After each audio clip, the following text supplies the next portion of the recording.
कोई गोल्ड बेच रहा है तो कोई खरीद रहा है, कोई घर बेच रहा है तो खरीद रहा है। ऐसी हर लेन देन पर एक टेंशन होती है इनकम टैक्स की। इस टेंशन और इससे जुड़ी हुई हर उलझनों को दूर करने के लिए लेकर हम हाजिर हैं आपका पसंदीदा शो टैक्स गुरु, जहां हम नियमों के दायरे में रहकर टैक्स बचाने के बेहतरीन तरीके आपको बताते हैं। नमस्कार, मैं हूं लक्ष्मण रॉय और हमारे साथ इस बार हैं जाने माने टैक्स एक्सपर्ट मुकेश पटेल साहब। मुकेश पटेल साहब, आपका स्वागत हमारे शो में। और अहमदाबाद से मुकेश जी जुड़ रहे हैं, जो आप दर्शकों के लिए बहुत सारे टिप्स लेकर के आए हैं। तो मुकेश जी से कई सारी बातचीत करेंगे टैक्स बचाने के लिए। तो अगले आधे घंटे तक कहीं जाइएगा नहीं, क्योंकि हम शो में बताने वाले हैं गोल्ड की बढ़ती कीमतों का फायदा उठाने के लिए अगर आप बेच या खरीद रहे हैं गोल्ड, तो इनकम टैक्स के किन किन नियमों का रखें ख्याल। जमीन या प्लॉट बेचने से कैसे बचा जा सकता है टैक्स की देनदारी से। पिताजी से मिले गिफ्ट को बेचने पर कैसे बनती है टैक्स की देनदारी। इन सारे मुद्दों पर बातचीत करेंगे। लेकिन गोल्ड, जी हां, पिछले कई हफ्तों से गोल्ड सबके लिए सुर्खियां बनी हुई है, क्योंकि गोल्ड की कीमतें बढ़ रही हैं, सोने की चमक बढ़ती जा रही है। तो कोई सोच रहा है कि गोल्ड जो रखा हूं उसको बेच लूं क्या। कोई ये सोच रहा है कि टारगेट दिया जा रहा है 1 लाख तक पहुंचेगा गोल्ड, तो अभी गोल्ड खरीद लूं क्या।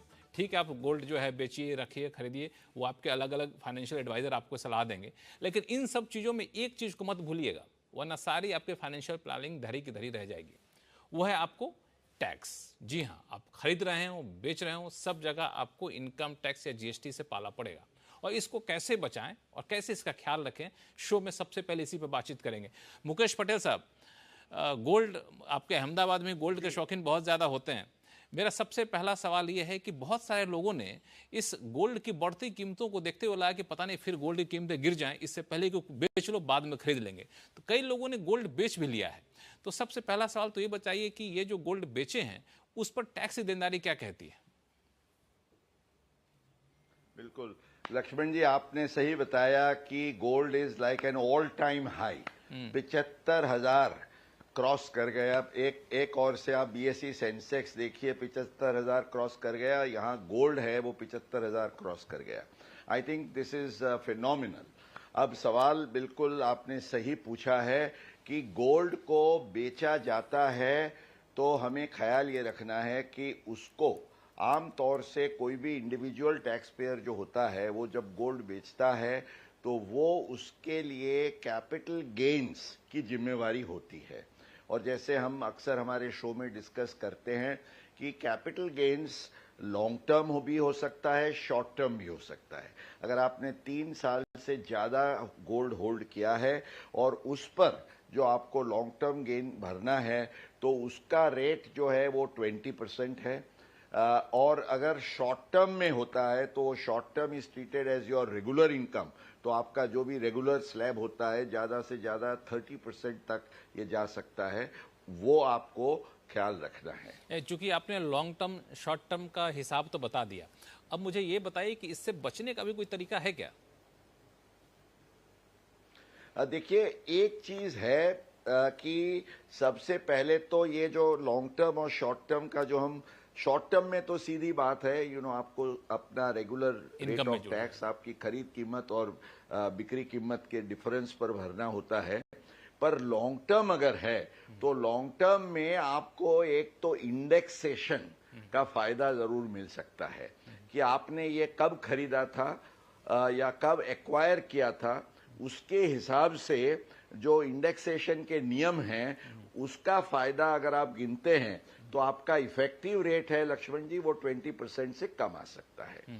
दूसरी बात आपको ये भी ध्यान रखनी है कि आपका मान लीजिए गोल्ड का गेन लॉन्ग टर्म का हुआ, तो जैसे long term capital gain tax बचाने के लिए हमारे पास अलग अलग रास्ते हैं। और खास तौर से कई लोग गोल्ड बेच के, आज तो गोल्ड की ऐसी कीमत है कि पुराना गोल्ड बेच के आप समझिए एक नया घर भी खरीद सकते हैं। तो घर खरीदने का भी आयोजन करके आप जीरो टैक्स का प्लानिंग कर सकते। तो प्लानिंग करने के लिए ऐसे अवकाश भी है, लेकिन टैक्स तो जरूर भरने की जिम्मेवारी खड़ी होती है, आपको ख्याल रखना। बिल्कुल, इसका तो ख्याल रखेंगे। आपके इस जवाब में 2 सवाल छुपे हुए हैं। एक सवाल यह है कि गोल्ड, मान लिया किसी को पुश्तैनी मिला, परिवार से मिला, मायके से मिला, पुराने जमाने में बहुत गोल्ड मिलते थे, उसको कैसे देखा जाए। दूसरा सवाल कि गोल्ड जो रख रहे हैं, खरीद रहे हैं, कितना रख सकते हैं। तो दूसरे सवाल में पहले आऊंगा, क्योंकि कई लोग ये कह रहे हैं गोल्ड की कीमतें यहाँ से और ज्यादा जाएंगी। अक्सर क्या करते हैं लोग, गोल्ड और खरीदने लगते हैं। तो गोल्ड रखने की भी कोई सीमा होती है क्या। अच्छा, बहुत पते का सवाल आपने पूछा। अगर हम आज से समझिए 60 साल पहले की बात करते हैं, 1960 का जो दशक था, शायद उस समय पे हमारे कई दर्शक तो they would not even have been born, लेकिन उनको हम याद कराएं कि एक भारत में ऐसा भी समय था जब एक गोल्ड कंट्रोल एक्ट हुआ करता था और आप कितना गोल्ड होल्ड कर सकते थे उसके लिए उसकी लिमिट्स और सीमाएं कानूनी तौर से लगाई गई थी। अब ऐसी कोई सीमा नहीं है, आप चाहे 2 kilo, 5 kilo, 10 kilo gold hold कर सकते हैं। लेकिन सवाल यह है कि जब आप गोल्ड होल्ड करते हैं लक्ष्मण जी, तो वो गोल्ड होल्ड करने के सोर्स ऑफ एक्विजिशन जो है उसके बारे में आपको ख्याल रखना है कि क्योंकि अगर आप वो नहीं समझा पाते हैं तो इसका भी हम डिस्कस करेंगे इस शो में आगे, कैसे कानूनी कॉम्प्लिकेशंस हो सकते हैं, वो भी आपको ध्यान रखना है। खरीद करते हैं तो खास ख्याल रखना यह है कि आप उसका खरीदी का जो भी आपका सपोर्टिंग एविडेंस है वो आप रखें, क्योंकि वो कभी भी आपको पूछा जा सकता है, तो वो आपको समझाना है। अब जैसे आपने पूछा कि आपको मिला है, नहीं, उस पे मैं आऊंगा। समझिए आमतौर से लोगों को शादी के समय पर उस पे मैं आपसे सवाल पूछूंगा। मेरा सवाल एक और है, ये है कि कई बार आपने कहा कि गोल्ड खरीदते हैं तो सोर्स रखिए, तो कई बार लोग पूछते हैं कि बगैर सोर्स वाले गोल्ड कितना रख सकते हैं, इसकी क्या सीमा है? क्योंकि सरकार, मुझे जहां तक याद है, समय समय बदलती रही इसको। बिल्कुल नहीं, ये बहुत इंपॉर्टेंट क्वेश्चन है और मैं इसी पर आ रहा था लक्ष्मण जी। सबसे पहले तो ये जो एक प्रश्न खड़ा होता था आज से कई साल पहले, तो लोगों के लिए एक बड़ी दुविधा होती थी कि भाई किसी के पास समझिए 100-200 ग्राम का भी गोल्ड निकला और इनकम टैक्स वालों ने उसको पूछा तो वो कैसे उसको समझाएं, क्योंकि जब आपको बहुत समय के अरसे पहले, अब जैसे आपकी या मेरी शादी है वो 70 या 80 के 1970 या 80 के दशक में हुई हो, अब उस समय पे हमें जो गोल्ड मिला उसका तो हमारे पास क्या एविडेंस या सोर्स हम रखेंगे। तो इसलिए इनकम टैक्स डिपार्टमेंट ने एक बहुत इंपॉर्टेंट सर्कुलर नंबर 1916 उन्होंने एक जारी किया आज से कई साल पहले, करीब 30 साल पहले, और उसमें ये स्पष्ट किया गया कि देखिए इनकम टैक्स डिपार्टमेंट, हालांकि वो सर्च के लिए था, लेकिन बहुत सारे ट्रिब्यूनल्स और हाई कोर्ट्स ने उसको ये लिमिट है सर्कुलर की, उन्होंने कहा कि आम तौर से सब पर्पजेस के लिए इसको मान्य रखना होगा। अब इसमें ये कहा गया है कि अगर कोई भी शादीशुदा महिला है तो उसके केस में 500 ग्राम तक अगर जो गोल्ड होता है तो इसके बारे में कोई पूछपरछ या सोर्स का सपोर्ट इंसिस्ट नहीं किया जाएगा, उसको मान लिया जाएगा। अगर वो शादीशुदा महिला नहीं है, माना हमारे घर की कोई बेटी है या कोई और महिला सभ्य है जिसकी शादी नहीं हुई है, तो उसके केस में 250 ग्राम, और मेल मेंबर पुरुष सभ्य है तो उसके लिए 100 ग्राम। तो पुरुष के लिए 100 ग्राम, शादीशुदा महिला न हो तो 250 ग्राम, और शादीशुदा हो तो 500 ग्राम। ये लिमिट्स तक इनकम टैक्स डिपार्टमेंट आपको कुछ भी नहीं पूछेगा। अब एक चीज मैं पूछना चाहूंगा, क्योंकि आपने काफी डिटेल में बताया इसको।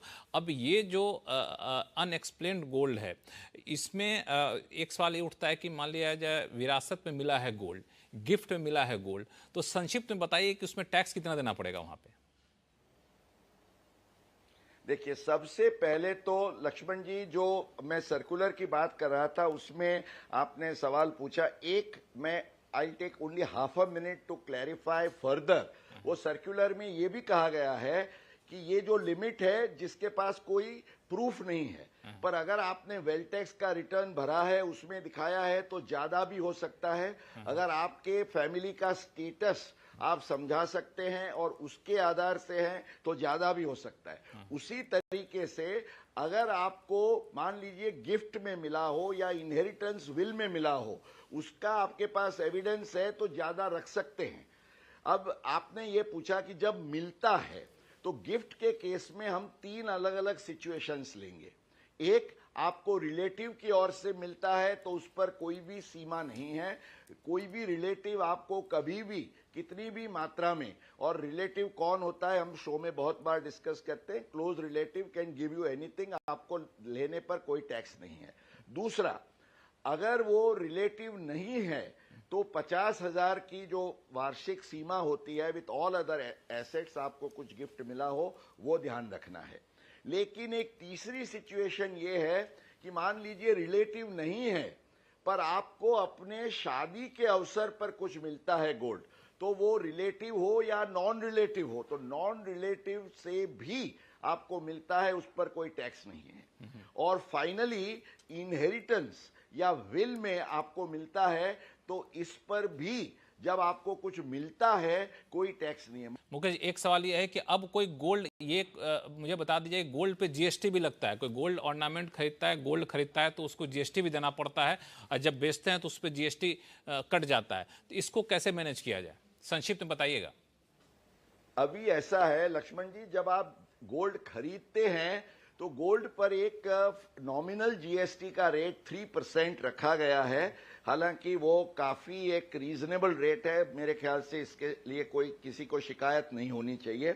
गोल्ड का मेकिंग चार्ज जो होता है उस पर 5% का जीएसटी है। लेकिन इसी कॉन्टेक्स्ट में हमें ये ख्याल रखना है लक्ष्मण जी कि अगर आप अपने पुराने कोई भी जो ऑर्नामेंट्स हैं उसको बेचते हैं डीलर को, तो आप पर कोई भी जीएसटी की जिम्मेवारी नहीं है। माना सेकेंडरी सेल जो है उस पर कोई भी जीएसटी नहीं लगता है, ये आप ख्याल रखिए। चलिए, तो ये सारे मुद्दे हैं। अगर आप गोल्ड खरीद रहे हैं, बेच रहे हैं, तो बिल्कुल मुझे लगता है सारा कुछ साफ हो गया होगा कि आपकी टैक्स की देनदारी कहाँ कहाँ बनती है, उस देनदारी को कैसे बचा सकते हैं, बखूबी बताया हमारे जाने माने टैक्स एक्सपर्ट मुकेश पटेल साहब ने। अब शुरू करते हैं सवाल जवाब का सिलसिला। चलते हैं राजकोट से हिमांशु जी हमारे साथ फोन लाइन पर बने हुए हैं। हिमांशु जी नमस्कार। सर मुकेश जी, मैं ये पूछना चाहता हूँ कि अगर मैं गोल्ड बेचूं तो उसमें क्या जो स्पेशल कॉस्ट ऑफ एक्विजिशन होता है उसका मुझे बेनिफिट मिलता है और इंडेक्सेशन का भी बेनिफिट मिलेगा?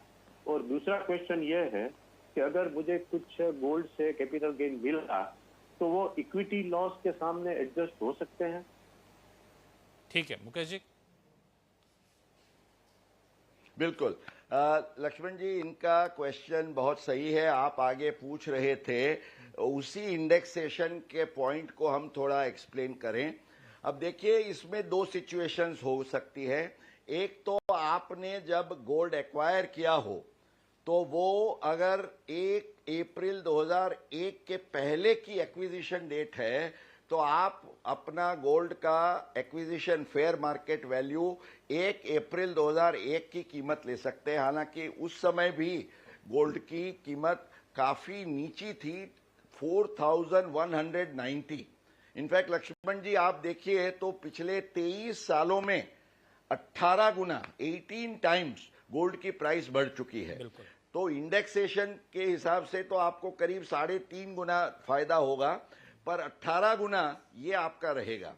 अच्छा, सवाल ये होता है कि जब आपको गिफ्ट में या इनहेरिटेंस में मिलता है, क्या इनकम टैक्स डिपार्टमेंट ये कह सकता है कि आपकी तो कोई कॉस्ट ऑफ एक्विजिशन नहीं है इसलिए हम इस पर पूरे का पूरा टैक्स लगाएंगे? तो जवाब है ना, क्योंकि there are special provisions for computing cost of acquisition ऐसे केस में जो कॉस्ट ऑफ प्रीवियस ओनर है, माना जिसके पास से आपको मिला है उसकी कॉस्ट आपकी कॉस्ट मानी जाएगी, उस पर आपको इंडेक्सेशन का फायदा मिलेगा और उसका पीरियड ऑफ होल्डिंग भी आपका पीरियड ऑफ होल्डिंग गिनते हुए उस पर यह टैक्स की गिनती की जाएगी। लक्ष्मण जी, तो हमें यह ख्याल रखना है। चलिए हिमांशु जी, उम्मीद करते हैं कि आपके सवालों का जवाब मिल गया होगा। और फिलहाल वक्त है छोटे से ब्रेक का। ब्रेक के बाद बताएंगे कि प्रॉपर्टी की खरीद बिक्री पर क्या है टैक्स की बारीकियां, बताएंगे छोटे से ब्रेक के बाद, कहीं जाइएगा नहीं।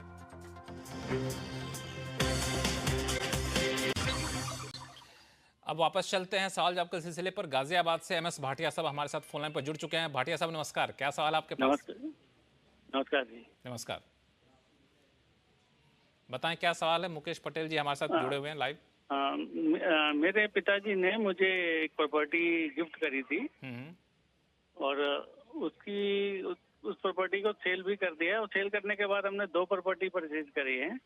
एक तो बिल्ट हाउस है और एक प्लॉट है। तो अब वो जो प्लॉट है उसको भी मुझे कंस्ट्रक्शन करके हाउस दिखाना होगा। ये सवाल पूछ रहे हैं आप जी। मुकेश जी क्या कह रहे हैं? ऐसा है कि वो जो एक प्रॉपर्टी उन्होंने बेची है, वो प्रॉपर्टी की अगर कीमत 2 करोड़ के अंदर है, तो उसके सामने अगर वो चाहते हैं तो 2 नए घर में वो इन्वेस्टमेंट करके एग्जम्पशन का फायदा ले सकते हैं।